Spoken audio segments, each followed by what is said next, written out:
আসলে মক্কায় দৌড়ায়, মদিনায় যায়, কয় মক্কায় নামাজ পড়বো, মদিনায় নামাজ পড়বো।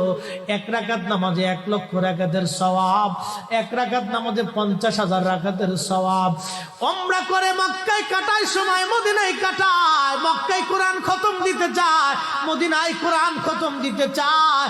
সওয়াব মাহে রমজানে অগণিত সওয়াবের আশায় ব্যক্তিগুলি আল্লাহর ঘরে হাজিরা দেয়, কিন্তু বাড়ির পাশে গ্রামের কত গরিব মানুষ টাকার অভাবে বাবা ভালো ইফতার করতে পারে না, টাকার অভাবে কত মা ভালো সেহরি করে রোজা রাখতে পারে না।